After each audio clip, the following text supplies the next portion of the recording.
हजरत इमाम मालिक कहते हैं मैं गरीब का बेटा था।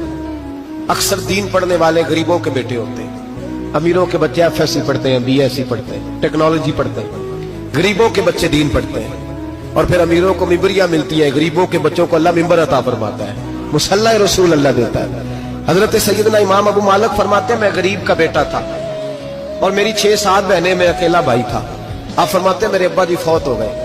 मेरी अम्मी पकड़ के मुझे एक धोबी की दुकान पे ले गई, कहने लगी इसे कपड़े धोने का तरीका बता दे, सलीका समझा दे, ये भी एक छोटी सी लॉन्ड्री की दुकान खोल लेगा, मेरी बेटियों का पेट पालेगा।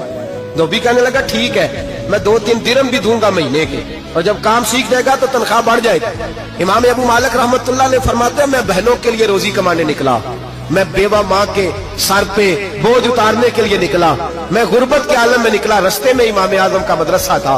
फरमाते मैं वहां चमकते चेहरे देखता, लेकिन अपनी गुर्बत